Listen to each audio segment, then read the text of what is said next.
Live from the last weekend at Del Mar, it's Saddle Up with Steve and Jay right here on Horse Racing World Channel. And I'm joined as usual by my podcast partner, Mr. Steve Pollack. Hello, Steve. Jay, you're wearing a football shirt. Way to go, buddy. Opening night at football. We just both watched the game. The Rams. Wow. Hey, I got to hand it to him. That was a great season, and I was rooting for him at the end there. That was really, really cool. So I know you had some fun with that. I know you've been a long time fan of all the LA teams, I believe, but we'll get into that at another time. We had a Yeah. great last weekend. We're going to wrap it up this Del Mar meet, and we're going to talk about some Kentucky Downs. We got a Kentucky Downs race to go over too, Jay. I'm excited about that. It's been a fun track to watch. I watched that all day today. I did not have a good day there today, but I did have a couple of horses that fired, and I'll tell you, you only need one there because you can definitely hit something that can pay a price there. And I got close in one race, but been some nice racing down there to kick off. And boy, they're running for some big money. Oh, for sure. Be nice to have that casino money here, but that's a subject for another day. So, Steve, yeah, we had some big races last week, and let's, as we usually do, let's kind of clear the decks and go over what went on last week. We're going to start with the Jockey Club Gold Cup back in New York at Saratoga, and This is the crazy one, man. I can't wait to watch this again because this is kind of one of those that you see it and you go, "What did I just see?" And then you watch it again, and I'll be like, "Oh yeah, that was what it was." exactly. So let's see here. Um, we're going to share this screen. Uh, I promise we're going to share it this time. Let's see. All right, we're going to share it. And we come over here. Yep. And we are going to be off with the beginning of the Jockey Club Gold Cup. And on this one, I'm going to play the sound. And on the other one, Steve, I'll let you be Larry Colmus. Um, all right, so let's go to Max. And here we go. Wait, do I have it on? Okay, there we go. Okay.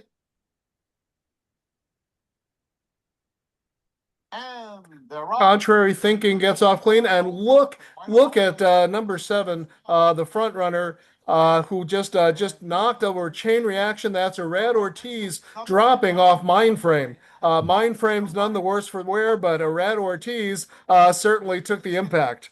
And you have contrary thinking, of course. That rabbit, he's a rabbit for these purposes. Anyway, he's a pretty good horse when he's not, playing the rabbit role, setting the pace. And you have Phileas Fogg, the horse that caused all the damage, not trying to challenge him, not trying to go with him, sitting right back there early and just kind of letting him shoot his shot, which I think was a smart move by the jock. After that not so smart move in the beginning, I don't think that was really his choice. He couldn't control it. So you have Phileas Fogg kind of stalking the pace here of contrary thinking. That rabbit in there to set it up for Sierra Leone. And he's kind of just relaxing, taking his time. He couldn't get the early lead, obviously, but he's not spending himself here. And now you're going to see him just basically kind of close in here. Back to Sierra Leone. The half went at 46-4. Contrary thinking is a four. Now he's starting to bear in on contrary thinking. And White Barrio, who has certainly been a historic horse, probably a little past his peak, kind of stalking those two, but he doesn't really have anything in the tank. Here's that other horse I mentioned last week that ran with Phileas Fogg, Antiquarian, and Antiquarian about to put in a big run here. He's been stalking the pace setters, and he's loaded for bear. Antiquarian is a very, very talented, underrated horse. To make up on Phileas Fogg as Antiquarian has taken up the chase. And now he bears down. And where is Sierra Leone? Here's Sierra Leone coming from the back. He's making a big run now along with Highland Falls. He puts away Highland Falls, and Sierra Leone bears down, but he cannot catch Antiquarian, who had first run. Phileas Fogg third. So, Steve, I've got to tell you, whoops. I lost my share button, Steve. Don't you hate that? I hate it when that happens. What were you going to tell me? We need an engineer, man. That's what we need here. You're doing fine, Jay. Where's Zach when you need him? Oh, you got it. That's true. Yeah, so let's get out of the full screen mode here. And so yeah, when I was looking at those prices while we get out of this mode, all right, here we go. So I remember when I saw those prices, they were huge. You had Antiquarian up there, who was up there at something like 15 to 1 or something. And then you had Sierra Leone splitting the difference, and then you had Phileas Fogg in third. But we all saw that beginning, and you had to know that Phileas Fogg was going to come down. I did give out that trifecta, but unfortunately, we couldn't cash it because of what happened. Very frustrating, but that's part of racing, and I could see that going in. Yeah, I mean, you can't even really, I don't know. You can't really think that way. You knew that horse was coming down. Um, I guess part of my thinking is now what happens to mind frame? What do you do with this horse? This is a horse that I thought had amazing talent going into that Churchill Downs race. What was that, about 2, 3 months ago? We were talking about that race and how much talent this horse has. And is he one of these 3 or 4 horses? And now all of a sudden you lose the jock. And where do you go from there? I tell you, the ups and downs of this game are amazing. Todd Pletcher's horse that we're going to watch coming up on Sunday, he wins the Pacific Classic, and then early in the morning, I mean, you called me after the race or you texted me, and I didn't realize the post was that early.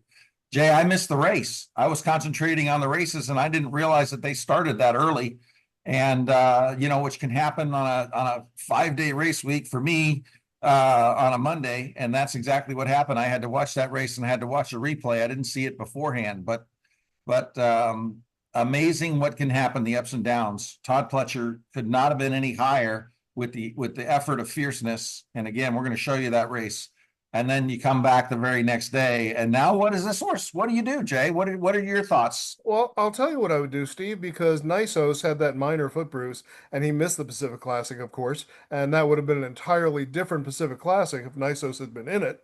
But he's now pointing for the Goodwood out here, and if I'm Todd Pletcher with Mindframe, I would send him out here for the Goodwood. It's the biggest race left, and the spacing is perfect for the Breeders' Cup, and that way they can just keep him out here. I know Pletcher has his barn back east, maybe he wouldn't do that, but I might just keep him in training out here. Let him train across Del Mar instead of going back to New York. So Well, that's one thing I obviously would look at. Pletcher's not opposed to coming west Yeah. and winning, and then so it's certainly going to be something that's in the cards. Could there be another race for him, or could they just train him up? Now let me just ask you this: what would you do with Mindframe if they didn't run him again? They just trained him up, and you thought you're looking at the works, you think he's training good. Are your thoughts that this is a horse that can contend in the Breeders' Cup Classic, or is he going to lose something from this incident? Right, right. I don't think he loses anything from the incident. He took no damage. The question would be conditioning at this point. He didn't get the conditioning he needed. Very good. Yeah, obviously, Pletcher is one of the best in the country off a layoff. He may be the best off a layoff in the country. So there's no harm in that. I would still rather see him sharpen up. I still think he needs to take his game to another level. And Steve, I really think after we look at the Pacific Classic, let's just talk about this older horse division. But it's a really competitive division. So now let's move on to the Pacific Classic, Steve, and I will let you describe this one. Like you, I watched Jockey Club live. I did not watch the Pacific Classic live, and I didn't realize when you told me what the splits were. Like, really? The splits were that fast? So give me a second, Steve, and we're going to go to the Pacific Classic. And let's see. So we come here.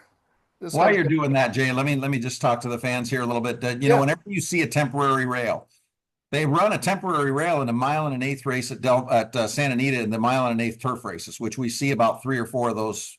Maybe we don't see 3 or 4 a week, but somewhere around there. I'm just taking a wild guess of what we see, and it's such a factor. That horse that draws inside or draws a 2-hole, and I told you I didn't like the draw for fierceness, but he overcame it. And watch what he does here. I mean, you would think not only was he in the worst spot as they went past where he ducked in, but he ducked in and lost a couple lengths. I mean, Velasquez could have fallen off right there. So watch this start of this race. I think it was pretty significant trouble. It certainly cost the horse a couple lengths, And then to move that fast into those fractions and then to be geared down at the end, what an effort. I mean, when Fierceness is right, he is so good and he's so scary. And I said this last week. I was like, yeah, you know, I don't really like him in here, but boy, he scares the bejeebers out of me. And you know what? He did it again. And it seems like when he runs bad, he runs great. And when he's really on his game, and he seems to do it at least 1 out of 3, maybe 1 out of 2.5 times. And when he does that, man, oh man, it's pretty darn good. All right, Steve, take it away. I'm going to turn the audio off in the beginning at least and let you take over the call and describe exactly what happened here. So we're going to share. We are going to share again. We will go full screen. Look how smooth I'm getting at this, Steve. All right, you are. That is amazingly smooth. That is. I'm gonna leave it at that. You're watching the inside horse. Watch that. Look at that duck in right there. He almost went. I mean, he almost went right over the fence. And now look where he is. He's right where you don't want to be at Del Mar. I know that looks like a good spot, folks, but that is not where you want to be. And maybe if he doesn't do that duck in, maybe he's ahead of these horses. But then he relaxes nicely, which I did note when I watched it back again. It looked like he was pulling too soon. And I'll tell you what, man, his fractions were not slow. And he moved right into the teeth of it and was inside the whole race. And you know, we're going to see at the back of the pack, that's where Journalism is. And as for the rest of these allowance horses, you know, there's been a couple of times when these horses have won. I mean, we didn't really like any of them, Jay. I don't think between the two of us that we really thought this was a race between Nisos and Journalism. And you know, and again, I was taking a little bit of a stand, and you look at where he is right now. That's not a great spot at Del Mar, believe it or not, even in a long race. Now he's in between horses, and he's just like, I'm ready to go, and he makes this early run. Yeah, And he's definitely getting some pressure, but it's not exactly the classiest pressure. no, well, obviously he's just much better than these. But I got to tell you, I mean, Journalism. Look at how easy Journalism's going. He's loose a horse the whole time. This is absolutely what he wants. And to me, he should have made it closer. I understand Fierceness spurted away, but look at the way Journalism is going right now. And he should have made this closer to me. And if these horses aren't that far apart, and it's going to be Trip, because he got what I think was a perfect trip. And to me, Fierceness was a lot better. I mean, he doesn't make up any ground from here. Fierceness is just going great right here. Look at this. He's not making up any ground at all. If anything, Fierceness might have just pulled away a little bit from him. I know Rispoli's not really going after him there, but Fierceness wins it, doesn't get the best trip. And you know, again, I wouldn't give up on Journalism. He's a 3-year-old. Is he going to be a price in the Breeders' Cup Classic? If he doesn't run again, you know, he won't be forgotten. He's not going to be, you know, he's not going to be 10-1, but you might get 6 or 7-1 if all these other horses come in the race. And certainly something to keep your eye on. But maybe he, you know, maybe that was running in all 3 Triple Crown races and then coming back and running a good one, and then maybe he bounces a little bit. I'd be very interested to see his sheet. But to me, he got a good trip, had every chance, and Fierceness was not only better, but he was clearly better. So we know on his day, he's clearly a better horse.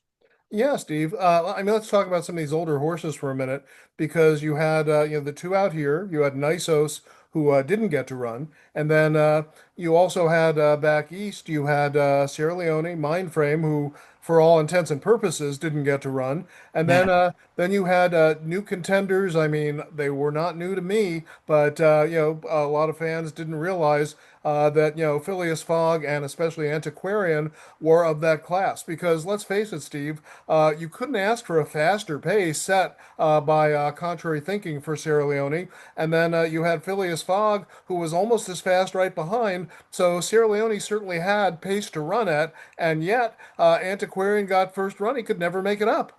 Yeah, and he didn't get a good trip either, though. I watched this trip Sierra Leone got. He didn't get a great trip, but you know what? When you're that far behind, it's hard to always get a good trip. Journalism got a good trip from off the pace. Sierra Leone did not get a good trip, but again, I think I understand Sierra Leone really well. I really feel like I know how good this horse is. He's a really good horse, but boy, he needs the pace. He really does. And when these other horses like Fierceness get out there, and they get first run on him, it's tough for him. And then is he going to be able to beat this big 3-year-old that Billy Mott has got waiting in the wings? You know, the winner of 2 of the 3 Triple Crown races, and then the horse comes back and wins a couple more, and likely horse of the year. You know, I mean, it's going to be fun. Right now, I'm thinking the Mott horse is going to be less than 2-1. What are you thinking? I gotta think. Well, first of all, yeah, taking right now, he took the Kentucky Derby, the Breeder, the Belmont, and the Travers. So those are 3 of the biggest 3-year-old races. He took everything except the Preakness. So just completely dominating the 3-year-old horse. There's nobody else within light years. Even if he loses outright in the Breeders' Cup, he's still 3-year-old of the year anyway. And I think all he has to do is come close. Louis Zenyatta came close that one year and didn't win. And he's going to be horse of the year as well because right now, It really is. That's a very good point, Jay. I don't know that anybody's close to him right now. It really doesn't look like horse of the year as much of a battle. But I tell you what, there's a long way until that race. There's a lot that can happen. And we're going to see how much pace is in the race. That's going to be very, very important. And Del Mar seemed to be where if there was pace in a race last year in that Breeders' Cup, horses were coming. So we'll see what it's like this year. Is it going to be a little different? Because Speed did really well the rest of the meet in that fall meeting. And I know there were some people that say, oh, no, it's always better in the fall. It's not the case. It was just it was a very fair track last year, and closers had a shot on that track. That might not be the case this year. It'll certainly be worth watching.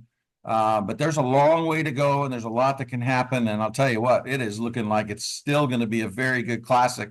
And we didn't get a lot of answers. I mean, we didn't get any answer from Nisos for him not to even be able to run. What a disappointment. That was really disappointing. I really, really wanted to see him run, and I wanted to see all 3 of those horses run, and we just didn't get it. And then for Mind Frame to go down, just crazy. What a crazy weekend. Again, we just didn't get to see as much as we wanted to see last weekend. yeah, no question. And the Goodwood could potentially be a super older horse race because Nisos is pointing for it. He is expected to be recovered in time to run for it. Let's keep a good thought on that. It's possible that they would send Mindframe out here. And remember, Steve, I mentioned on last week's show that they had been considering both the Pacific Classic and the Goodwood for journalism, and maybe they're thinking he didn't get enough out of the Pacific Classic. It's not impossible that journalism could go there again.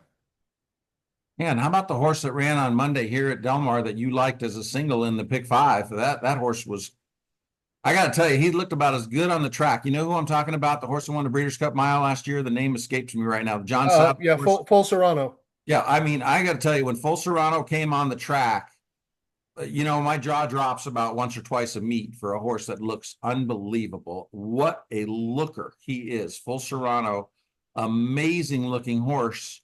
I really thought that horse was going to be beatable in that race, believe it or not. I know you really liked him, and I know he was 1-9. I had gotten workout reports on him that were not favorable. And as soon as I saw him on the track, I'm like, I'm done. I'm not playing against that thing because it was unbelievable. He looked 3 times bigger than everybody else and just looked absolutely unbelievable. And he ran to it, and I don't know what they're going to do with him. Whether he's coming back and defending his mile race. He ran great in the Pacific Classic last year when he ran second. And I know the number's a little bit short. He runs a little faster going a mile, but who knows what they'll do with him? He certainly looks like he could be a player. And for those looking for a price, like I know you and I always are, I wouldn't take Full Serrano out of the mix at this point. Yeah, exactly. He would definitely be the speed of the speed in the Breeders' Cup Classic. So that might be the edge rather than facing other horses in the dirt mile that might have comparable speed. So there's some big decisions to be made for Full Serrano. We'll see what he does. Yeah, like you, Steve, I gave out the pick 5, didn't hit it because, like you, I was thinking, well, it's almost a year layoff. Got to throw a couple of in there and take a shot at a short price.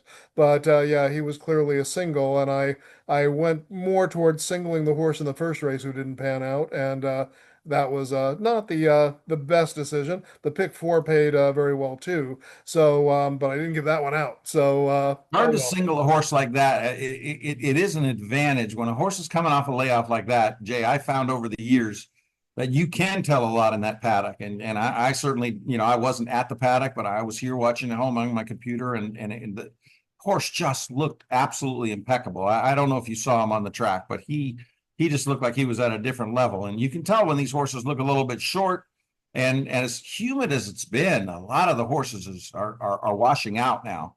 I mean, it's really been hot there. It was very speedy too, especially Monday. I thought that was a speed favoring track. We're going to keep an eye on that tomorrow. The heat's getting a little bit cooler. I know you told me it's cooling off in your part of the your neck of the woods. It was still a pretty hot day here today. Every time I was outside, I'm like, ooh, what am I doing out here? It's hot.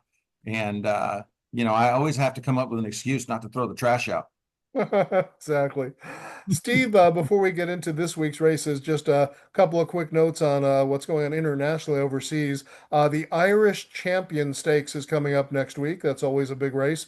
And it was supposed to be a rematch between the two horses that just ran in the Juddmonte Stakes, where Ombudsman just turned the tables on Delacroix, run right by him at the end, just looked like a super horse. Ombudsman now is going to pass the Irish Champion Stakes. He's going to go in the British Champion Stakes in early October, and they're very ambitious with Ombudsman. And basically, the idea with Ombudsman is they are looking at that, looking at coming out here for the Breeders' Cup Turf, and then going on to the Japan Cup. So 3 big races in 29 days is the goal for Ombudsman if he's up to it. But what that means is next week in the Irish Champion Stakes, you can look for Delacroix to be odds on, and if there's a big field, it might be worth playing the trifecta. So, there will be a lot of entries, but some of these races we've had 15 entries, some have been down to 5 entries. So, we'll see what shows up and tries to take on Delacroix. But I will give out a trifecta with Delacroix on top next week, and that race will be 9:30 a.m. Pacific time, based on the time difference in England. So, let's look forward to Hey, that. who trains that Delacroix? Delacroix was, I believe Delacroix is trained by Andre Fabre. Okay. Um, so yeah, he's actually named after there's a famous painter called Michel Delacroix, and he painted a famous portrait of the Arc de Triomphe, the actual arc. The act, not the racetrack, but the actual, the structure, the sculpture that's out there. So they named him after him. But that race is a mile and a half, and that seems like, based on what we saw last time in the Juddmonte, where Delacroix faded late, I don't think he wants any part of a mile and a half right now. So it'll be interesting to see where he goes after this race. But Steve, talking about European style tracks, we're going to move on to Kentucky Downs at this point, and we're going to look at the feature race there, the Grade 1 Franklin-Simpson. And we'll go ahead and take a look at that right now. And the Franklin-Simpson, there are 2 favorites in the race, and there are a number of contenders. The favorites are right in the middle, and that's number 7, Governor Sam, with a Rad Ortiz aboard from the George Weaver barn at 4-1, and Spiced Up, who is actually the mild 7-2 choice from Bill Mott. Governor Sam, some of you might remember the Breeders' Cup last year, the juvenile turf sprint. Governor Sam led most of the way and then caved late to an upset winner, and he's a long price today too. And that's excuse me, no, is it's not the one I'm thinking about. No, he ran to Magnum Force, who I believe is a Charlie Appleby Bundle of horse. butterfly.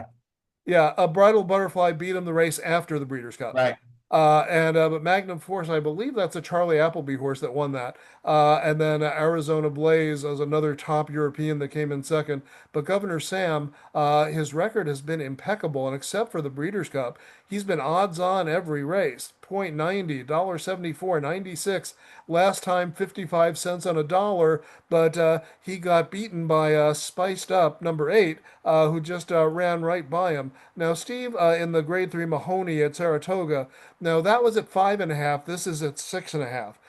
So normally, if you think about it on paper, it's like, hey, ran right by him at 5.5, now gets another furlong. Logically, you can see why Spiced Up is the 7-2 choice. But Steve, do you ever see sometimes where the logic doesn't always take place? Well, I mean, the key is this is a very different racetrack, and they're doing some different things with Governor Sam, who has a lot of talent. I'm not sure why they started taking this horse back. You got a horse that's really, really running successfully, and I've really done well with this kind of an angle with these really good horses. And then all of a sudden they run a bad race, and then okay, let's make an equipment change. I don't like that, Jay. I don't think that's the right thing to do. George Weaver been terrific. This is a good turf trainer, very, very good. He's always close to 20%. And you're getting Irad in the saddle, and he's been riding this horse when Paco Lopez was riding him before. So two of the best in the business. I don't like the extra half a furlong for this horse, and I don't like the blinkers coming off for this horse. But I do like speed on this course. I will tell you that. And it has been very, very speed favoring. It wasn't great today on the front end. I thought today the speed was just okay. Maybe a little bit different breed of horses running today, but speed has been very, very good overall at Kentucky Downs. Yeah, I mean, looking over the contenders, who do you think might fight with them for the lead? If you look at Mibago below from Mark Casse with Flavian Proud aboard, he's been leading at the first, second, and mostly the third call in every race, but those have been route races, so that's route speed. It's not always the same cutting back to a sprint. However, Mibago will definitely be forwardly placed. And do you see Mibago or anybody else fighting to take the lead away from Governor Sam, or do you think Governor Sam's going to have that lead to himself? So that's the positive for Governor Sam, and that's what makes me a little bit confused about this race. I mean, he definitely has the pace potential. It's a great track to get the lead, and he could definitely bounce back here today. Mibago on Brissy P numbers, if you look at his shorter races, or he doesn't really have any shorter races, but you look at most of his races, and if you take the average of them, some of them are really out of whack on those longer distances if you use Brissy P. And I really have when I see a horse cutting back, it's really difficult for me to imagine that horse having the same kind of speed as Governor Sam has, even though the Brissy P numbers are greater than. I really like to use the Brissy P numbers, and I think they're very, very accurate for the first 4 furlongs of a race. In fact, I've looked at a lot of different things, and I think they're about as good as you can get if you take an average of those 4 races. But when you look at horses that have been running longer and they're cutting back, it's not a good thing to take that average. And I just don't think that this horse is going to be as fast as Governor Sam, based on what I've seen from the horses when they've run, and based on my experience with those numbers, that the numbers on the horse going that distance, a horse has been running 5.5 versus a horse that's been running a mile that has speed, even though they're taking blinkers off. I think Governor Sam still gets the lead today. Yeah, Steve, any prices in here that might challenge that top pair? You've got 3 horses at 6 to 1. You've got number 2, Troubleshooting, coming off a strong second with Tyler Gaffleone aboard. You have Dream On, who's been a very low price in most of his races, and that one did not run as well last time in the Grade 2 Secretariat at Arlington Park, which we covered here on the podcast, but has certainly had a consistent career. You have Chasing Liberty from Rob Atras, one of the top trainers in New York, who's been doing very well in state bred stakes and in some of these minor stakes. In the Grade 3 Transylvania, not as much. Is there a price here that you might be able to get on board with? I didn't like a price in here, and I'd be certainly interested to hear what you had to say. There was nothing that really caught my eye or is going to get the kind of trip that I was interested in. What do you think, Jay? There's a price that I kind of like, and that's number 5, Antisocial, with Joel Rosario aboard.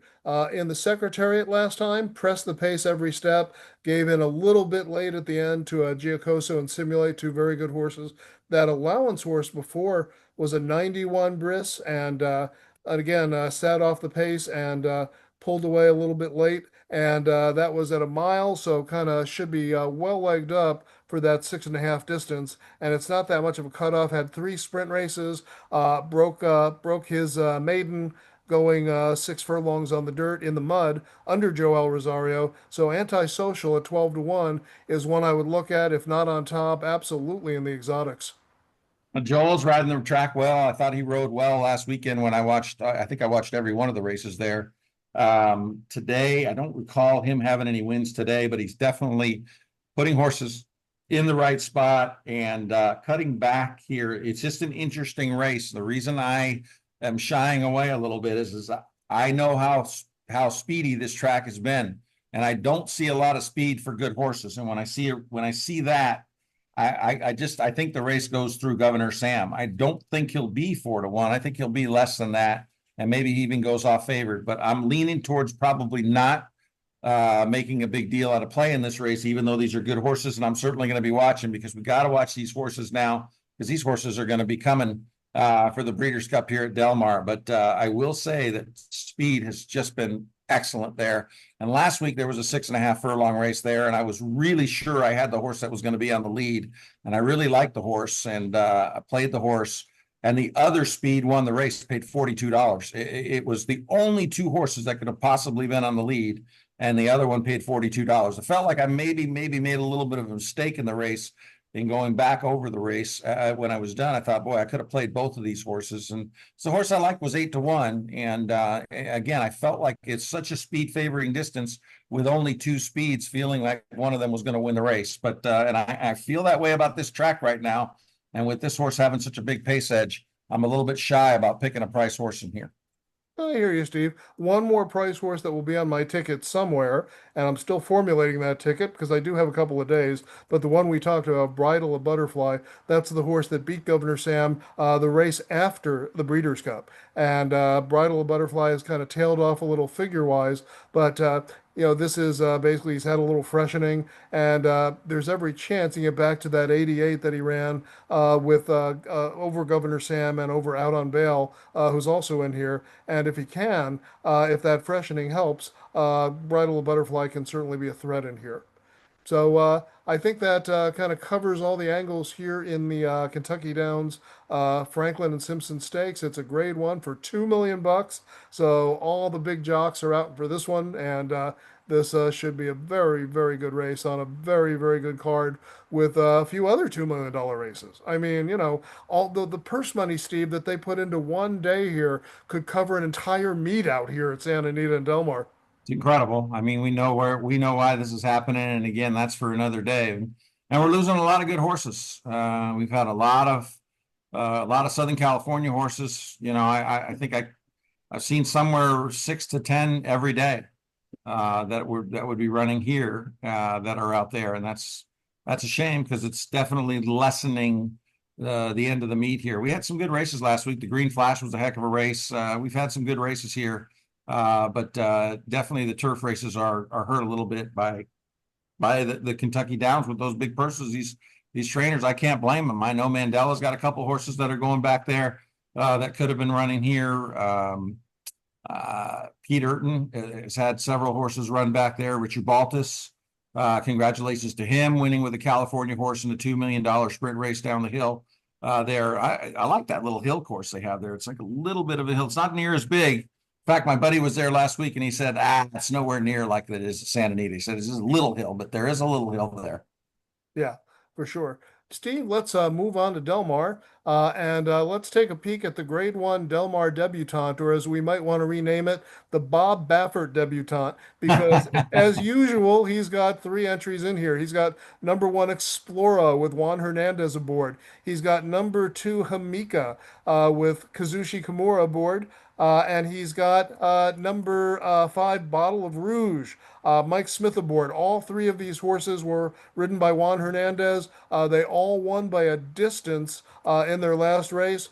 Hernandez sticks to Explora. Logic dictates Explora is the one Hernandez liked best, but there's some contrary thinking along those lines, especially from people like our former colleague Bruno DiGiulio from the radio show. And Bruno always was into that disguise theory that, well, Baffert's putting Hernandez on the one he doesn't want to win because, he's going to bet somebody else. Steve, how do you look at this one? Well, I can tell you this, in the last couple of years, I think that the whole picture of these big 2-year-old races at the end of Del Mar have really changed. And, I've been looking at this race now for 40 years, and for 35 or 36 of them, it's been where you would see the race at Hollywood Park, the Cinderella, and then you would see them get to Del Mar and they would run in the Sorrento. And then by the time they got here, they had 3, 4, 5 races.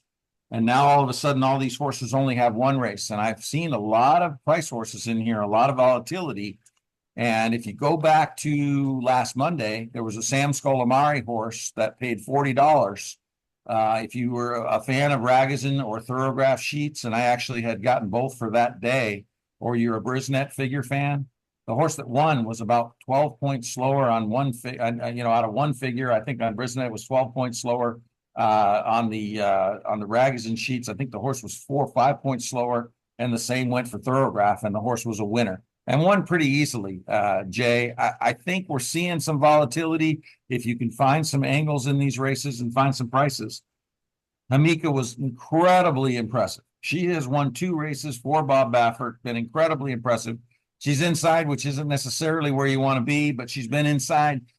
This is our good friend Dennis DeCalor would call this horse a double system, and by that he would mean that this horse drew the rail both times. And when you draw the rail, it's a maiden.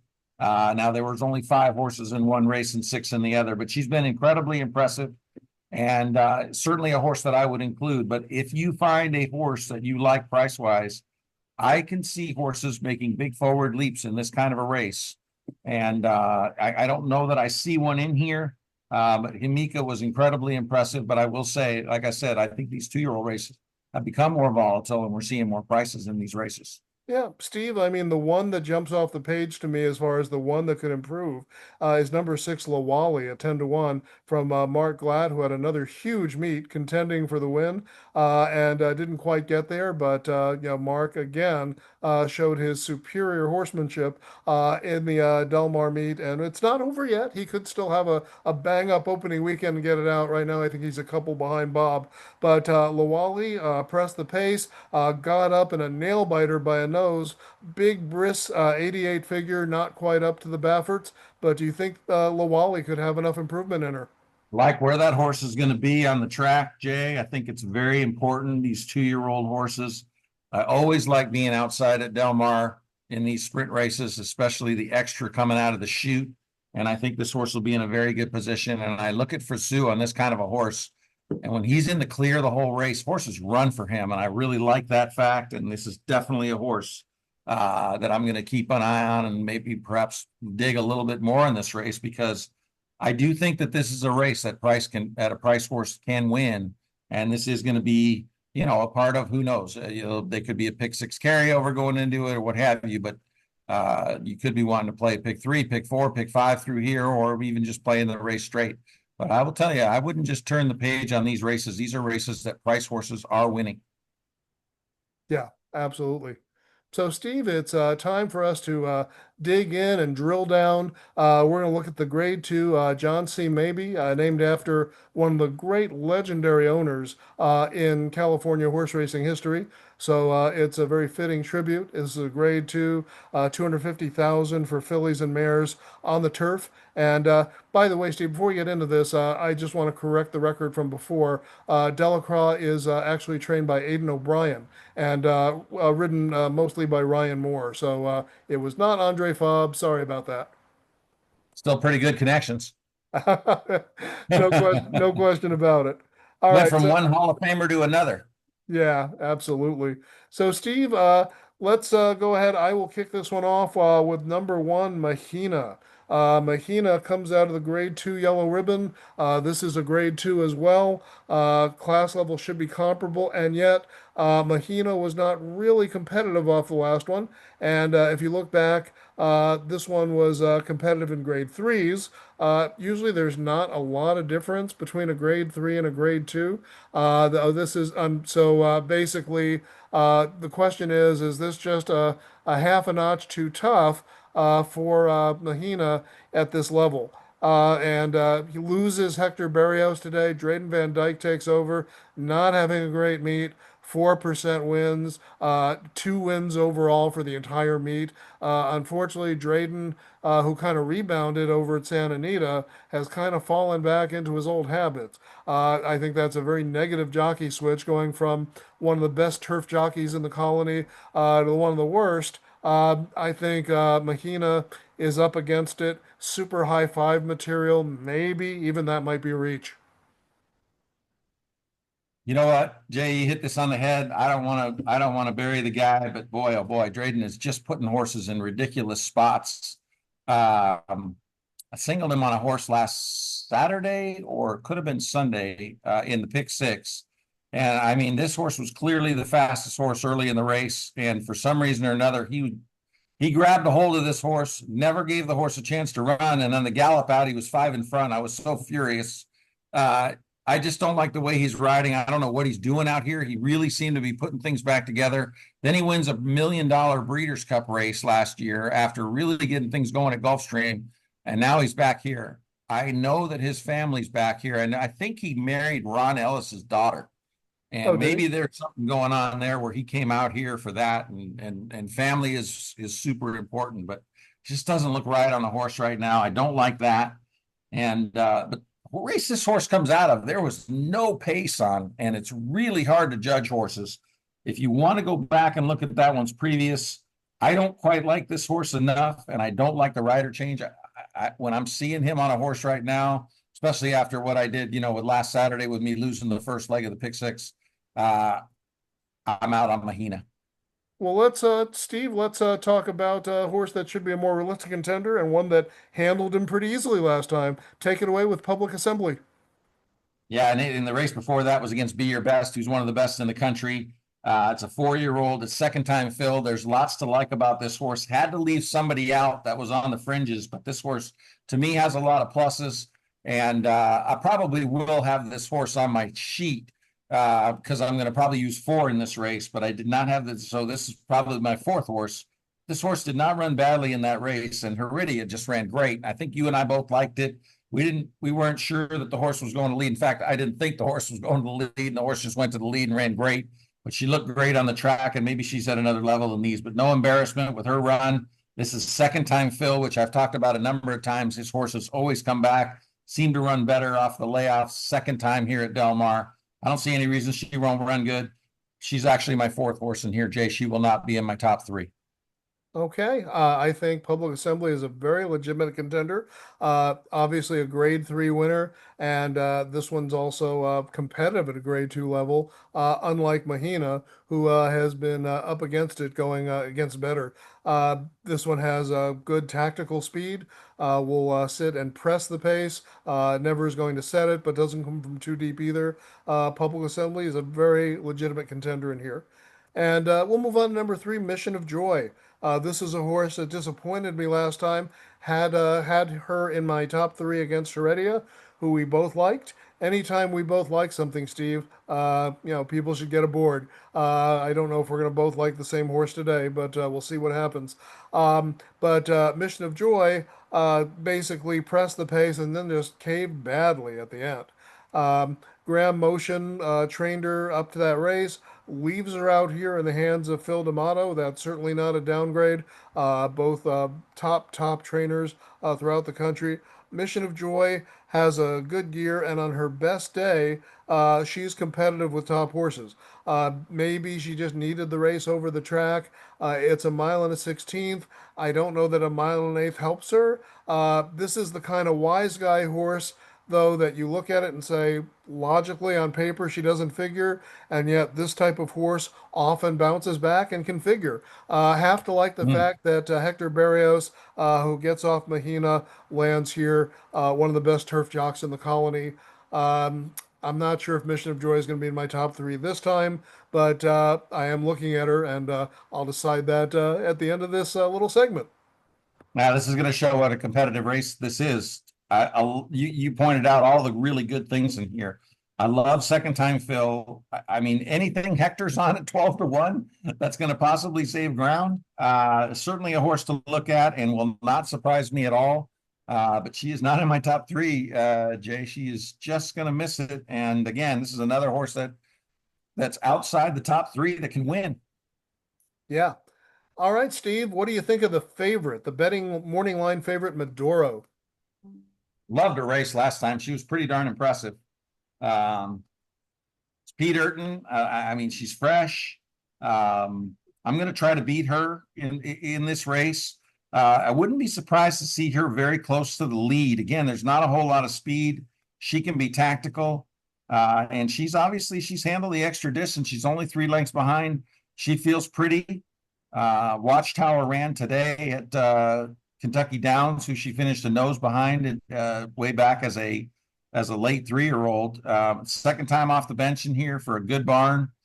She's got to be beaten in here. She's too short for me. I'm going to try to beat her. Yeah, I certainly can't blame you. Maduro has the second best last race speed figure in the recent area with a 94, and then last time the 91 I think was still the second best last figure. In other words, the last race they ran.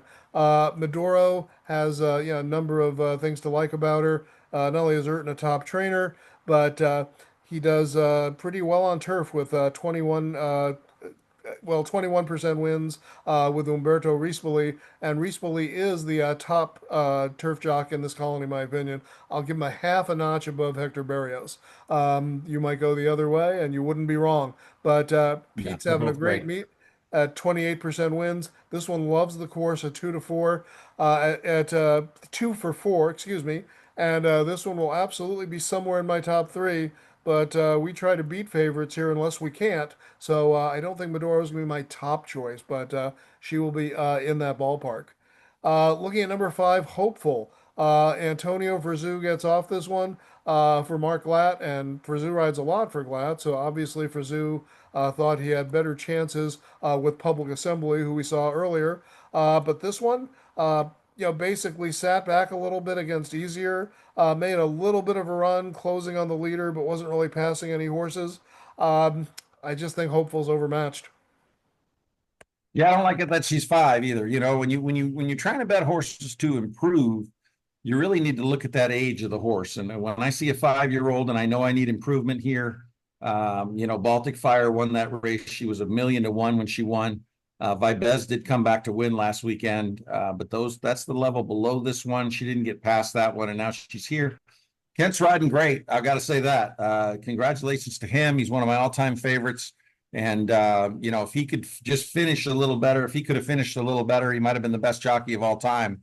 But strength was not his thing. But finesse and making it around the track and getting horses to run and relax is still his thing. But the strength is even a little bit less. So you got to really worry about the finish. And that being said, I think Hopeful will be not in the mix when they turn for home, and I think she's a line out in this race. Yeah, number 6, Kentucky Gal. Now this one, oh Steve, that's it's your turn for Kentucky Gal. Excuse me, take it away. All right. Well, I tell you, this race, I'm looking at this race and I'm looking at the way the track has been of late, and I'm going to try to pick an upsetter here, Jay, because I always liked this horse, and she really ran a good one 3 races back. They ran her at 1.25 miles, 2 back, and then they ran her at 1.3 miles, probably too far, but she was tugging a little bit, did not get a good trip around the track last time. We freshened her up a little bit for this. Now she's putting the blinkers on and going to Maldonado, who has a few wins of late. Speed's been really good on this course of late. And this horse is going to be a big price. I think this horse could be closer to 20 to 1 than 12. And I'm going to give this one a chance to upset in here, because I'll tell you what, all these horses are coming out of that same race. And what she lacks in class, she's actually been fairly close. She's only half a length behind Miss Astor. And I think with the blinkers going on and Edwin going on, you know where they're going. And I think she saves all the ground in here today. And I'm going to give her an upset look. Yeah, I mean, looking at comparative horses they've run against, she ran a really good race to Public Assembly 4 back, and I make Public Assembly a contender in here, so that tells me she's got a shot. On the other hand, she couldn't beat Mahina, but Mahina was better back then. That was one of Mahina's better races, and she seems to have tailed off, and I'm not making a contender here today. I don't think you are either. Basically, if you look at the race she ran against Public Assembly and then the race against Mahina that Mrs. Astor won was faster, yeah, I can see Kentucky Gal definitely being worth a shot at 12 to 1. And then we'll move on to Gimme Another, the 3 to 1 second choice. This one was just ahead off ready to what's that horse? Oh, Ready for Cheryl. Ready for Ready for Cheryl. Cheryl. Yeah, in the grade 2 Canadian at Woodbine, and that was at 1.5 miles. That 96 bris figure was the fastest in the field, and this one just caved at the end and just missed. And this race is at the same distance, so certainly fits here. What has to stick out is the other 96 bris figure, the one in the grade 1 New York, was kind of a throwout. She did not run her race and was nowhere to be found, finishing dead last. Yeah, but that was a yielding turf, Jay. I don't mind that at all. I'd toss it. Yeah, but if you look at the one before that, both of those races was against one of the best turf horses, if not the best turf filly in the country, in She Feels Pretty, and was just 2.5 lengths off She Feels Pretty. Based on that, you have to understand why this one is the 3-1 second choice and is absolutely a top contender for me. She's 7 for 11 lifetime. This one's consistent as clockwork. I like everything you said. I'm going to just duplicate it. If I start talking about her, I'm going to say the same things. I think this horse is going to really run well. Hernandez, Graham Motions, the trainer. There's nothing to really hate about this horse, except she's 3-1. Exactly. It's not as bad as Medora at 5-2, though, right? No, I mean, I would, in my mind, she's the horse to beat. Yeah. Steve, what about number 8, Baltic Fire? You mentioned her earlier. I did, she won a race at 57-1. The horse she beat, Vibes, came back to win. I look at her previous races and, I couldn't find her that day. Gosh, it was the defending champ, the guy that won the guy that won the NHC last year, and the name escapes me, but he had this horse twice. He got 2 tickets. He was playing in a tournament against me, and he must have loved something about this horse. And this horse ran like gangbusters. She was all boxed up, and she just exploded. But I'll tell you what, I don't think Vibes and Paradise Lake are competitive with these. I don't think she gets that 46-3 pace. It's a Simon Callahan. She's pretty lightly raced. I'm going to pass on Baltic Fire, who won at 50-1 last time. She would really shock me. Even though she's 3 for 5 at Del Mar, I'm passing on her. Yeah. Steve, I remember you picked Vibez in that race coming back to win. And certainly was not the fans weren't fooled. Was bet down a little bit to $5 and change, I believe, but still nice you had her. If you look by comparison, we talked about She Feels Pretty when this one faced She Feels Pretty in the American Oaks, 16 lengths back compared to some of the others in this field that have done better against the top competition. Good point. Complete toss for me, not even the super high five. Yeah, it's a good point. And I tell you, when she beat Vibes, Jay, and that's why I like Vibes so much. And she was my single that I did hit. I went single in that pick 6 last week, and I hit the next 4. I missed the last one and missed the first one, so I didn't even get the consolation. But Baltic Fire got a good trip in that race, and Vibes was in the parking lot. And you know what I know? When you draw away outside and you go in the 4-path the whole way, and you only get beat a nose or a half in this case, that horse ran a much better race than Baltic Fire did. But we're both passing on this horse. Yeah, and finally, number 9, Hang the Moon, who Steve is not the first, not the second, not the third. This is the 4th Phil D'Amato in the field. You could rename this the Phil D'Amato John C. Maybe. And I'm going to make predictions, Steve. One of these Phil D'Amatos at least is going to come out of this race and go for another day. I think Phil wanted to make sure it filled. And yeah, they all have different owners, but I'd be surprised to see all 4 go. I'm not sure that all 3 of the Bafferts go in the debutante, but we'll see how this one goes. This one, again, in that Heredia Public Assembly race that we've been using for comparison. This one was a close finisher behind Public Assembly. In the Mrs. Astor Mahina race, back when Mahina was running well, this one was only 1 1/4 lengths before the lead. Both cases tended to fade a little bit late. Makes it hard for me to believe that Hang the Moon is going to hang on, but certainly has a puncher's chance to hit the board to win. I'm having a hard time seeing it. Well, you know what, Jay? I thought this horse was absolutely one of the top horses on the West Coast last year when she won the Rodeo going into the Breeders' Cup Filly Mare, and she hooked Moira and Cinderella's Dream in that race. Maybe she lost a little bit of confidence. She came back in that Miss Astor race, and they went 49 on the front end, and for some reason or another, she was up close to the pace. I'm giving her a free pass for last race. They went 49 and change in that race. That was the race you and I had, Heredia. I think she needed the race. And the biggest asset for this horse is her late kick. She should get some pace in this race. And I don't necessarily like the post. And I have been knocking Kazushi Kimura all meet. I don't see anything to make me change from that. He just keeps doing the same stuff. I think this horse is going to run good today. I know Mike Joyce, our good friend who did the radio show with us a few times. Before. I think, I don't know, for some reason or another, he wasn't doing it, but he's part owner of this horse, and I wish him the best. And I think she's going to run really well today. A lot of talent here. I don't like the rider, I'll be honest with you, but I think this horse is going to run well. Yeah, yeah. What happened, Steve, was Mike, of course, went on to TVG, and for he was doing both for a while, and then at some point, TVG told him, Mike, you got to stop doing the radio show. There was some kind of comment made that they didn't like, and Mike had to give up the show, and that was going to be somebody else was actually lined up to take Mike's place, and that guy wound up getting his own show, so I wound up getting the break then. Sorry for Mike, but I think Mike's done pretty darn well with TVG. And then later on, you also got into the hosting rotation, and we had a lot of fun on that show. Yeah, good to see Mike and doing so well, and good luck with Hang the Moon. And Steve, it's time. Why don't you? You're the guest. I'm the host this week as we flip seats every week. So Gotcha. why don't you give me your top three first? I will concede that to you, and then I will give you mine. There's absolutely no knocks on the 7. Give me another. I don't know if this horse will get the right trip today, but she's going to run well, and she is going to be a handful to beat. I think Hang the Moon has the talent to bounce back.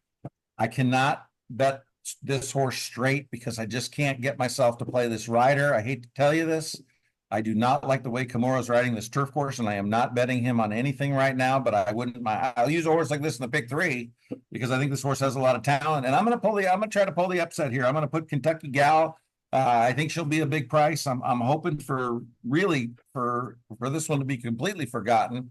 Let's hope we can get 20-1 on this one. I wouldn't be shocked at all to see her at a big price, but you may be right. Phil's got a lot of horses in here. He could scratch this one. I'm going to go with Kentucky Gal. So it's 6-9-7 for me in the John Mabee. Okay. I have a hard time leaving either the favorite Maduro or Give Me Another off the ticket. I mean, they just ran too darn well. And they are both going to be on my ticket, but not in the top slot. I'm going to use Maduro in the 3 slot and Give Me Another in a 2 slot. Just a little more consistency for Give Me Another. And I do think I like Juan Hernandez getting aboard for motion. And I think those races to She Feels Pretty really have kind of legged her up for best. So it's Maduro third, Give Me Another second, but my top horse will be a little bit of a price. I'll go with number 2, Public Assembly. Again, we'll go to the Phil D'Amato well. I think this one has been crying out for his next win. The Gamely race to Be Your Best was a little too tough. I don't think this one's in a league with Be Your Best, but ran a bang-up race to Heredia and was obviously the best horse in the race other than Heredia, who we both liked. I think Public Assembly can get the job done here at a mild price under Antonio Frizou. Yeah, we Uh, picked some tough races today, Jay. I really do. I think this is a wide open race. And I think, what do we have? We have there's 9 horses in the race, and we've got 5. We only agree on one horse, which is probably the horse to beat. Give Me Another. But I think we both agree that this is a pretty open race. Absolutely. And it should be competitive. And I would say don't settle for too short a price. I mean, Yeah. Give Me Another Medora are on my ticket, but obviously I don't think the price on either one of them will justify a win bet. They'll be on any exotic bets I throw in, but a win in place, I'm looking elsewhere. Hopefully I've got the one, but if I don't, I'll be rooting for you in Kentucky Gal because I can see the case you're making. And Steve, before we go on to this week's picks, I think we have a sponsor that we usually talk about. You want to say a few words? I do, but I got to find it first. Take your time. All right. Looking to bring the thrill, excuse me, of Las Vegas right to your party. Saddle up for the ultimate casino night with casino house parties, the hottest casino table rental service in town. Poker, blackjack, roulette, and craps, so much more. Whether it's a birthday bash, corporate event, wedding, or fundraiser, Casino House Parties brings the real Vegas style action right to you with professional dealers and authentic tables. My wife is sitting across from me. Babe, why didn't we have casino night at our wedding? Yeah, I think that would have been it. I think that would have been a 1-day thing. No. So, but seriously, these people are really, really cool. You want to give them a buzz, 1-888-3-GOT-POKER, and use the code SADDLEUP50. You'll get $50 off of your first booking. And if you're thinking about doing something for Christmas, they're very busy, but book it now and you'll get $50 off of that, off of your first booking with Saddle Up 50. CasinoHouseParties.com is their website. And again, very, very nice people and a lot of fun to be had. Yeah, absolutely. Steve, before we get into our picks this week, just wanted to mention what damage we did last week. No gigantic pick fours or pick fives to report, but we did a little bit of damage for the listeners, and now they're the viewers because it's not radio anymore. But yeah, on Saturday, I had a couple of $10 winners, one on each coast. I had Credit Worthy, and then I had Heaven's Bolt from Richard Baltus. Don't ignore Richard Baltus. He was suspended for a year. He's back. He's doing some damage. So good luck to him with Heaven's Bolt and a future. Sunday, we both liked the same horse, and we both gave him out on our cards. I got to him first, so I got to give him out as the free play. But that was Shea Brennan. Shea Brennan, I think we were both kind of drawn to a couple of different angles. I liked the class, and I think you liked the works, didn't you? No, I like the tape. The tape was tremendous on that horse. That horse had a much better race than it looked on paper. Very, very good tape horse with Shea Brennan. Yeah, and unfortunately, we were both disappointed in the price. Bet down from 8 to 1 to 780. I guess we weren't the only ones that like Shea Brennan, but we both gave out the exotics, and we both gave out that second place horse. So the listeners and the subscribers to both of our cards at RacingJason.com benefit from that $259 trifecta. So hopefully, we'll be delivering some more of those for you opening weekend, and then closing day. I had a couple more. I had Will Kane, a first-time starter, at $15, and I think it's Misuto. I hope I'm pronouncing that right. $18 in the closing race. So yeah, we knocked out a few for you, and we're going to be really striving to knock out a few more and close this meet strong. Steve, I'll be doing obviously the New York meet is closed for now. Saratoga switches over to Belmont at Aqueduct, so they're closed for a week so people can transport down there. But I'll be doing a Kentucky Downs best bets card with 4 or 5 races. It'll be under Churchill Downs because Kentucky Downs we don't do it very often, and we don't have a template set up. But I will have it under Churchill Downs, and plus of course my full Del Mar cards for the weekend. And what will you be doing? Yeah, I hope to add some Kentucky Downs races. I hadn't looked at. I probably won't have the one on there that we talked about because I didn't see anybody that I really liked at a price. Looking for a couple prices there. Perhaps we can find one there, but we'll certainly be wrapping up the card. Jay, I know that the 2-year-olds will be running on the turf both on Saturday and on Sunday, and they're in the big race for the fillies and the big race for the colts, probably one each day. And that is a race that we have both had success with over the last few years. I've noticed you've had that race a few times, and Europeans have done really well in that race. If they come over and they're coming over for that race, they're definitely significant, the advantage that they have. And you've always been able to sniff out the good quality Europeans, but I take very good note of those. Sometimes I watch the tape and sometimes it talks me off of them because I don't know necessarily what I'm looking for with these 2-year-olds, how much improvement they can have. I'm not as good as I am with the older horses when you can really see class horses and trip and all that stuff. But with lightly raced horses, I would certainly look to see what Jay has to say about both the Saturday and Sunday 2-year-old turf feature, Jay, because you've had a lot of luck in those races. Well, thank you, Steve. Is your race on Friday? It is going to be Friday, yeah. And I think, folks, when we do the show from now on, I'm going to shy away from giving out a Saturday race if I can. I really am finding that I'm not able to get all the information that I want, and we're just having too many horses that by the time post time has come, my effectiveness for handicapping those races has not been good. Jay and I are going to make a little adjustment. We did talk about it off the air, but we'll maybe announce that on our first show when we come back for that first week at Santa Anita. But basically the bottom line is that there's a lot of extra information that I have that I can get, and I haven't been able to do as well on Thursday. And I'm not trying to make excuses. And listen, when I haven't had a great meet, even for the for the information that when I have had the full information, it's been a little bit of a tough meet for me, but I'm a pretty salty and pretty tough guy, and I'm going to hang in there and I'm going to get it turned around. And I'm hoping to get it turned around this weekend, and hopefully I'll do it tomorrow here, Jay, because we're going to go to race number 5. And I do want to say something about race 5. I want to wish all the luck in the world to my good friend Robin Hoffus with Agave Racing. He's with Rock and Robin Racing, and Evan Traumer is also an owner of this horse, Agave, with Mr. Martinez running the ship there. But they have Dare to Fly in here, a horse that was in a vicious speed duel last time, and I know this one has a chance. And I'm going to be making an appearance down there if you want to look. And I will be wearing a shirt and tie because I'm going to be in the turf club, Jay, and that's not usually my MO, but I will be there tomorrow for this horse. But as far as capping the race, the horse that really caught my eye was a 2-horse in here, a horse named Artisma, who did go back east and run at Saratoga in the test.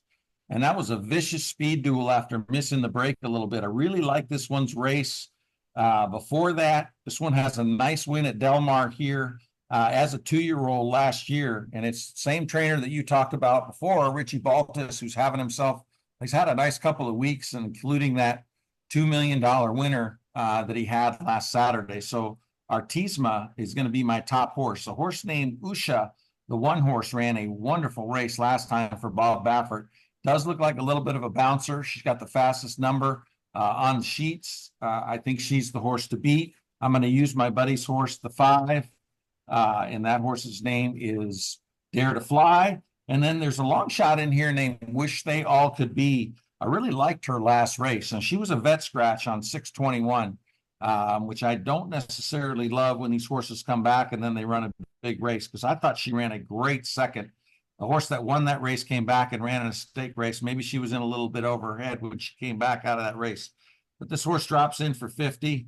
It's Hector Palma, who's very, very solid. And this one has a shot for all the dough, especially we talk about Frisu on the outside. I like that angle.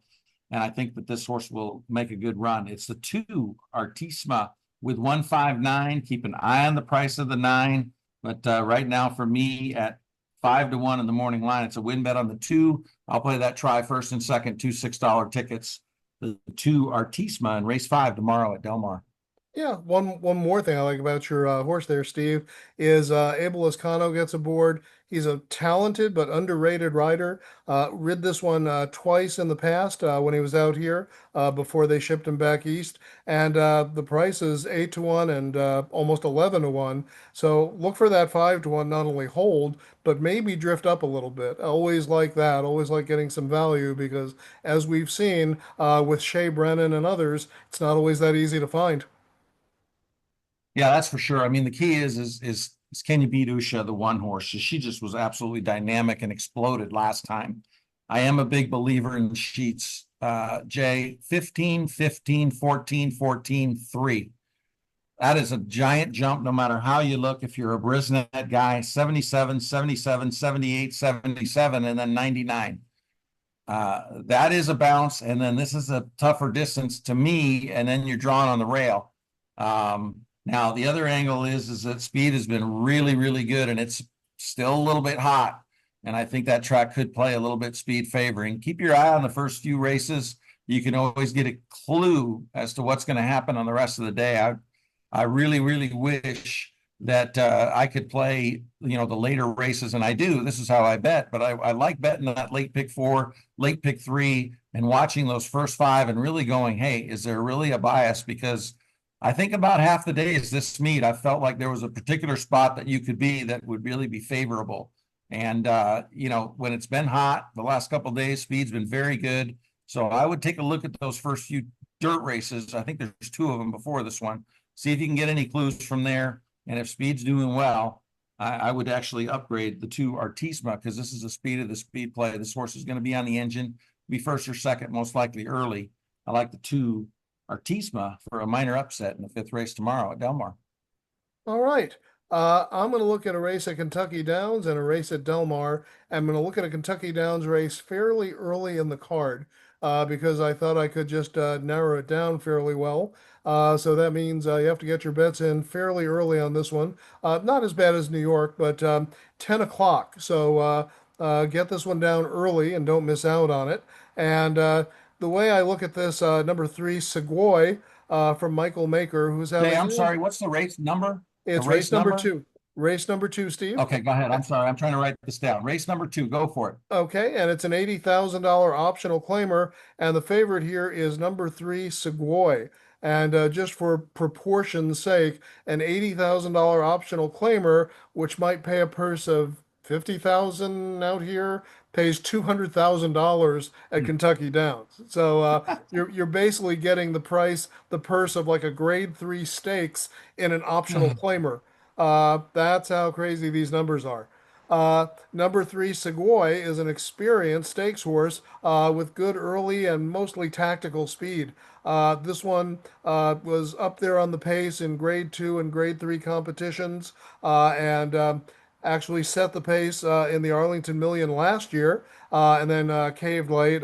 She's not, or he's not that good. But against his own type, like last time in that Ellis Park race, that one set the pace and held on and almost got the job done. This optional claimer level seems like it's made to order. However, I think there's a price here that can probably take his measure and hopefully beat him, and that's number six, Bail Us Out at 6 to 1.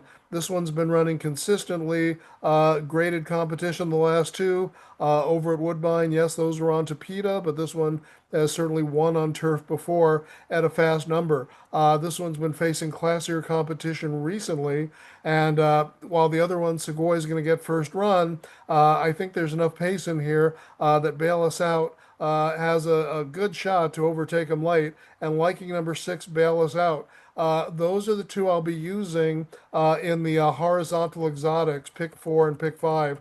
I've kind of doped it out, Steve, because I'm going to use a single in race one, and it's an obvious single.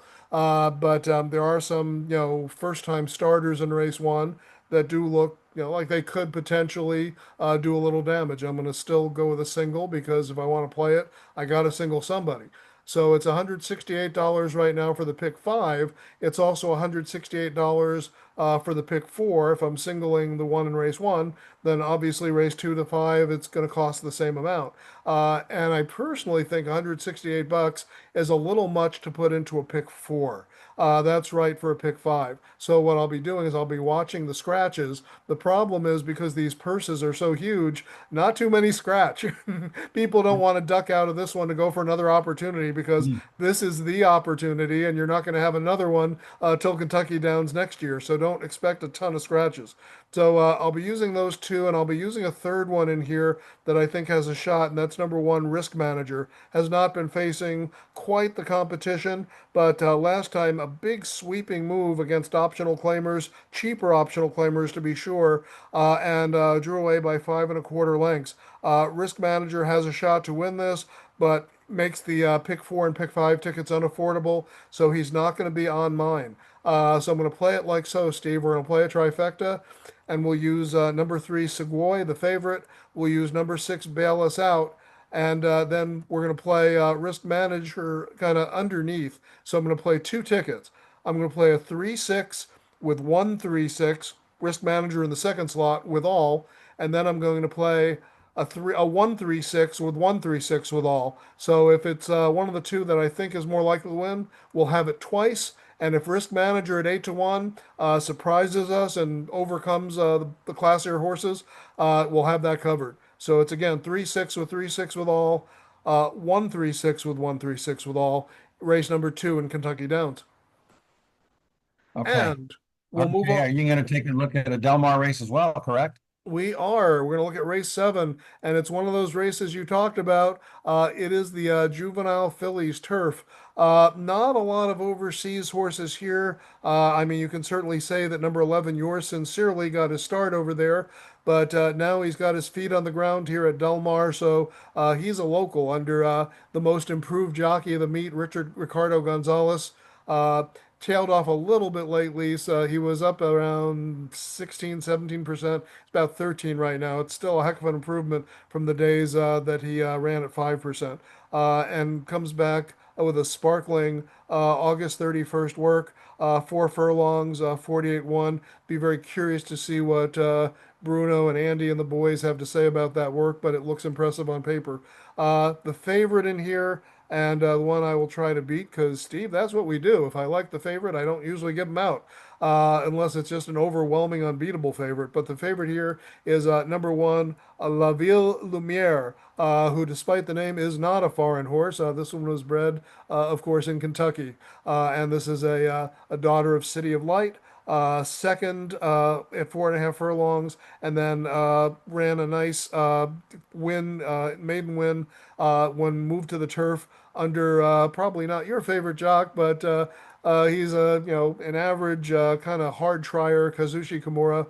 Kazushi probably does his best work on Tapeta, and he doesn't get a lot of Tapeta chances out here, obviously.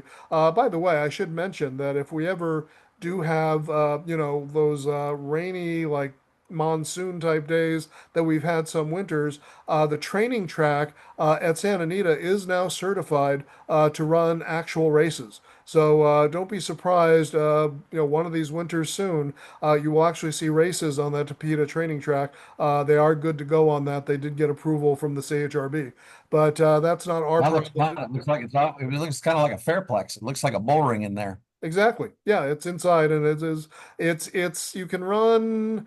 I think it's ideally set up for 6.5 furlongs. I think 7 furlongs was a little bit long. Mostly sprints. You can run some route races, but obviously, a longer race like a mile and eighth would be 3 turns. So we'll see if it ever comes to that. But I suspect we will be around to see that sometime.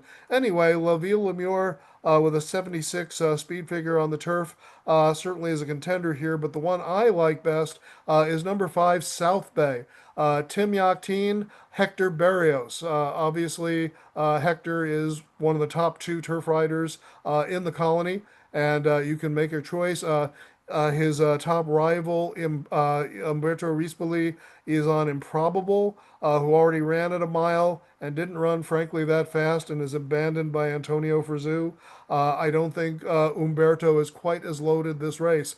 South Bay won at first asking, drew off after pressing the pace at 5 furlongs. And one of the reasons why, despite the biggest speed figure in the field at 82 on the brisk scale, because that was a sprint race and nobody really knows how this one's going to do stretching out to a mile. But that pattern, sitting close and drawing off, running evenly most of the way, and closing and pushing away a little at the end, to me is like an ideal prep race in terms for something like this. I think he is well set up. Tim Yakteen hits very hard at this level. He doesn't do well in the graded stakes. He does not have the stock in his barn that's competitive, but at these non-graded stakes, wins at 28%. Liking number 5, South Bay at 6-1, because it's the highest speed figure. It's probably gonna be bet down a little bit. But I think even at 4-1, even 7-2, South Bay is worth your money, and I think South Bay is going to run big in here on Saturday. And we'll play an exacta here. There's too many contenders to play a trifecta, in my opinion. So I'm going to read off the exacta partners. We're not going to use all of them because the price is not big enough where I'm sure you're going to win money, and I don't think you need to use them all. So we're going to use number 1, the favorite, La Ville Lumiere. We'll use number 2. Number 2 is Soaring Angel, who's a 20-1 shot and can improve. We're going to use number 8. We're going to use Queen Bay at 9-2. We're going to use number 10. That's Dreaming of Alice. Bad race last time, but the race before would fit right here. Dream of Alice is 12-1. And number 11, yours sincerely, that Euro import that's now calling Del Mar home, 5-1. Actually, we're kind of hoping it's not yours sincerely, hoping for one of those better prices. So again, it's 5 with 1, 2, 7, 8, 10, 11, and 1, 2, 7, 8, 10, 11 with number 5, South Bay. The way I'm going to play it, Steve, I'm going to play South Bay on top twice. So it'll be a $2 exacta with South Bay on top of those horses, and a $1 exacta with those horses on top of South Bay. Mm-hmm. Okay. Anything else you want to add? I got a couple of things I was thinking about here that I little notes that I've made that I want to add. Anything else that you want to say? Take it away, Steve, and then we'll just talk about the schedule going forward. Now, All for those yours. of you who have been listening to me, and I'm not going to say that I've been bashing Kimura, but I've been down on Kimura. And the reason I'm down on Kimura is because physically, when I watch a guy that can absolutely move the stick like Corey Nakatani used to be able to move the stick around and be able to push a horse and whip at the same time, there's about 8 or 9 jockeys out there that are on this circuit that literally can't do that. And it costs them every time they're in the stretch because they have to whip and then they ride and then they whip. There's a few guys that are so athletic, and it's just such an advantage to be able to hit the horse while you're pushing, and you have a stronger push. When you're betting on a guy like Kent DeSormo right now, he doesn't have any push late. Kimura has that. He's got all the talent in the world, and I'm just so disappointed that he just can't make it around the configuration the right way and make the right decisions. It's all the talent in the world. If I was a jockey agent, I would really want to be his jockey agent because I think he has a ton of talent. I'm going to still keep my eye on him. But right now it's driving me nuts with some of the decisions that he makes. And I've been seeing it the whole meet. So that's the first thing I want to say. The second thing I want to say, absolutely heartbroken to hear what happened to Andy Harrington. He's a great clocker. And I'll tell you what, folks, I buy his stuff and I would certainly recommend for you to do the same thing. He's been very honest and on this circuit for an extremely long time. And I believe he lost his house to a house fire last Saturday night, and only heard a little bit of the details here and there. I don't know. I did send Andy a text, and I am on a text basis with him. Andy and I have talked a number of times, and an unbelievable thing for knowing somebody as long as I have. I've never actually physically met Andy, but I have talked to Andy on the phone a dozen times or so, and he's just a super nice guy. So I'm wishing all the best to Andy Harrington. I hate to see that happen to anybody. And he's just got such a nice personality and he's such a nice guy. So, Andy, best wishes. We hope everything goes well for you in the next few months, which I know are going to be a little bit difficult, but we'll be thinking about you, buddy. Yeah, and Andy was down at Del Mar when the fire happened.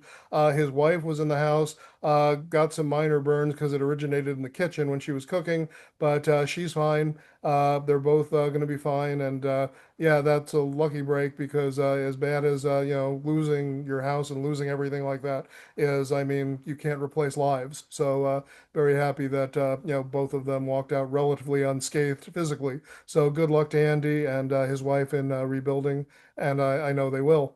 So I just wanted to talk about the show schedule going up to the Breeders' Cup. As we mentioned, we were doing this every week for the prime season, Del Mar and Saratoga, and the prime season has come to an end. But our biggest event of the year, the Breeders' Cup, is still to come. We won't be doing the show every week. Next couple of weeks are Los Alamitos. Steve and I will be taking those off to rest and recharge our batteries. So no show the next couple of weeks. And as Steve mentioned, yeah, we're going to shuffle the schedule a little bit. So don't look for it Thursday nights when we come back. It'll be on a different night, and we'll announce that as we come forward. But look for it slightly later in the week. And then we're going to kind of see how it goes. We will definitely do shows the first 2 weeks of Santa Anita because those are Breeders' Cup prep days. So there are grade one Breeders' Cup preps both the first and the second week. So we'll be all over those. The third week's kind of dull. I'm kind of thinking, Steve, maybe we'll take the third week off, and then the week after that is Pennsylvania Derby week. So big card there, big card at Santa Anita, big card at Belmont at Aqueduct. So definitely think we should do a show then. And then we'll kind of just see how the schedule looks up to the Breeders' Cup. And we'll definitely do a couple of shows right before the Breeders' Cup to make sure you have all the coverage. We're going to be all over the Breeders' Cup. Yeah, we're excited about what's coming in the fall. And hopefully we can wrap it up with a good final 3 days here of this meet. Folks, don't forget that those are mandatory payouts on the last day. There's a mandatory payout on that pick six. And remember that pick six is only $1. I've been eyeballing it. Hopefully I can get one here pretty soon, but I'm very interested to see if that thing rolls over into Sunday. But one way or the other with that mandatory payout, I like that play. on a mandatory on a closing day. I'm very interested in playing that pick six on the closing day card. Very good. And yet we might even have a special guest on one of those Breeders' Cup shows. Just a little tease for you to look forward to in a couple of months. But looking forward to the big championship season coming up and those big championship days, the Juvenile Day on Friday, and then of course the big one on Saturday. So that'll be something to really look forward to. But until then, enjoy the 2 week break. There's certainly some races to play at Los Alamitos, and Steve and I will both be looking at those. I usually do a traditional Saturday only card on Los Alamitos. I think, Steve, you usually do like the four best bets on all the Los Alamitos days, don't you? Yeah, I'll do Friday, Saturday, Sunday at Los Al, and I will have that, that pick four is the play there. We hit a couple right off the bat last meet, and I think we went the previous meet without hitting one, which you can do. It's a quick meet, 9 days, 10 days, something like that. But I like that pick four because it's a dollar bet, and we usually look for a single somewhere, and that'll be a bet that'll be the focus for Los Alamitos. We'll have the last four races, and we'll play a few selected races, perhaps from Aqueduct. Maybe we'll pick something up from Kentucky or elsewhere, maybe even South Florida. But we'll certainly focus in on that late pick four at Los Al, and it'll just be the best bets. There won't be any full card available for Los Al. It's usually those early races. If I see an early race, I might add it, but I will always have the late pick four on there, and we'll be ready to go come opening at Santa Anita. Yeah. And of course, even though you won't see us here on YouTube for the next couple of weeks, our picks are available at racingjason.com.